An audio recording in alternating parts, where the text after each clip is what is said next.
What happens when one careless confession destroys years of marriage? What if the husband doesn't scream, doesn't beg, but instead hands the pain to his lawyer? This is the story of how a drunken mistake became a legal nightmare I can't escape. My name is Mariel Rowan. I'm 31, and I ruined my marriage with one slip of the tongue. It happened on a Sunday night in our living room, when I thought honesty would make me feel lighter.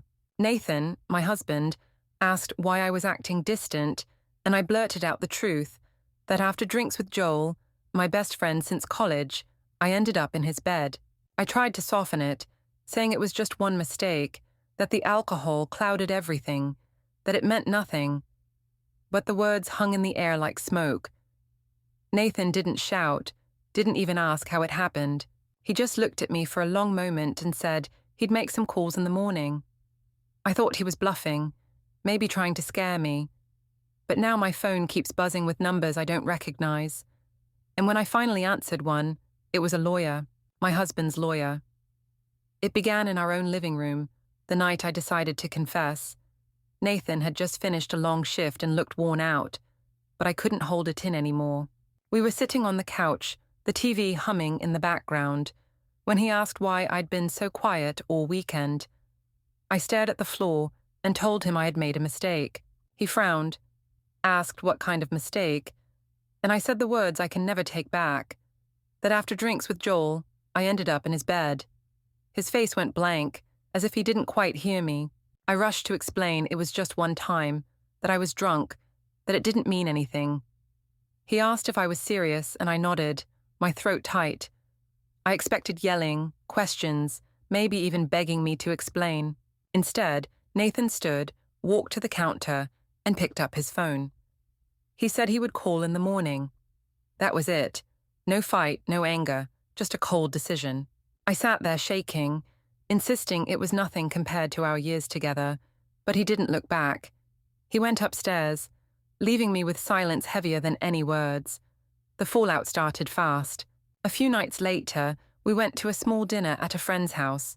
I thought if I acted normal, no one would suspect anything, but Nathan barely spoke to me. He answered questions politely, but his eyes never met mine. When someone asked how we were doing, I laughed too loudly and said Nathan was upset over nothing, just a misunderstanding. That drew curious looks, and Claire, his sister, pressed me to explain. I snapped back that people make mistakes, that alcohol ruins judgment, and it wasn't fair to throw away a marriage over one night. The room went quiet. Claire's face hardened, and she said I was reckless and selfish. I rolled my eyes, telling her she had no idea what she was talking about. The rest of the evening was painfully awkward. Our friends kept glancing between us, whispering when they thought I wasn't listening. I tried to shift the blame, saying Joel pushed it, that I never planned for anything to happen. Nathan still said nothing, only sipped his drink, calm and unreadable. Then I saw him lean toward Claire and whisper something. She nodded, her jaw set. My stomach sank. I knew he was making plans. Back at home, the silence between us grew unbearable. Nathan stopped asking where I was going or when I'd be home. He didn't yell, didn't accuse. He just carried himself like I wasn't even in the room. I tried to act normal, cooking his favorite dinner one night, but he ate in silence and left the table without a word. Joel, the one person I thought I could lean on, stopped answering my messages. His replies went from short to nothing at all, and soon it was like he had disappeared from my life. That left me trapped in a house where my husband wouldn't speak and my best friend wouldn't respond. I told myself Nathan was punishing me, trying to make me sweat, but that he'd come around. I even convinced my mother to call him, hoping she'd talk sense into him. She said he was polite but cold, and that scared me more than if he had shouted. Days later, as I scrolled through my phone desperate for distraction, an unknown number flashed on the screen. I answered without thinking. A calm voice introduced himself as my husband's lawyer, requesting a meeting about next steps. My hands went cold. This was real. I couldn't believe how fast things spiraled. While I sat at home replaying every word I'd said, Nathan was already moving with precision. I heard from a mutual friend that he'd been at a law office downtown, walking in with a folder under his arm, calm and collected. The thought made me furious. He wasn't even giving me a chance to explain. He was just building a case. I tried calling Joel, desperate for him to back me up, but his phone went straight to voicemail. He wanted nothing to do with this now that the truth was out. I told Kara, my sister, that it was all exaggerated, that maybe I didn't even remember the night clearly. She looked at me like she didn't believe a word.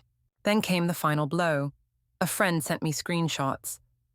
Joel had confessed to someone else, bragging about how it happened, how I had been the one leaning in. My stomach twisted as I stared at the evidence. Nathan hadn't needed my word. He already had Joel's. Every lie I'd told about being pressured, about it being meaningless, crumbled in seconds. For the first time, I realized Nathan wasn't bluffing. He was preparing to end us. The lawyer's call turned into documents, thick envelopes that landed on our doorstep like final warnings. I opened one and nearly dropped it. The words infidelity and grounds for divorce stared back at me.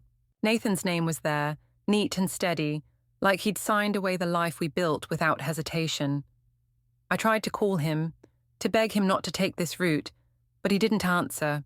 When I finally left a message, I said he was overreacting, that it was only one night, one mistake. I reminded him of our years together, of the family dinners and vacations. None of it mattered. Claire posted something vague online about her brother, finally taking steps toward peace, and our friends quickly put the pieces together.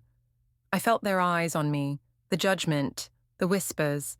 My own mother stopped defending me, saying softly that I had to face the consequences. I sat alone at the kitchen table with the papers spread in front of me, trying to convince myself it wasn't over. But then another call came, this time from the lawyer again. His voice was calm, firm, and final. He said the divorce filing would be official within the week. The final blow came on a grey morning when Nathan returned to the house for the first time in weeks. I thought maybe, just maybe, he was ready to talk. I smoothed my hair, rehearsed words about forgiveness and fresh starts, but he didn't come to talk. He came with an envelope. He placed it on the counter without sitting down, his face calm but unreadable. My voice shook as I asked if we could try counseling, if we could at least think about the kids, about everything we'd shared. He didn't answer. I reached for him, begging, saying Joel meant nothing, saying alcohol had ruined my judgment. I promised it would never happen again, that I would cut Joel out completely. Nathan's eyes flicked to mine for the briefest moment and then away. He simply said the lawyer would handle the rest. My chest tightened. I asked if he still loved me, if there was any part of him that wanted to fight for us. He stayed silent. Outside, I noticed our neighbors pausing on their morning walks, watching discreetly as he walked past me with steady steps. My hands trembled as I tore open the envelope after he left. Inside were the official papers: divorce, custody terms, financial arrangements, every line sealing the end of our marriage. The ink felt colder than his silence, but not by much. I stood in the empty kitchen, holding the pages that made it clear. My confession had not just broken trust, it had ended everything. Don't forget to hit like, subscribe, and turn on the bell so you don't miss the next story. Write in the comments from which city you are watching. Ching.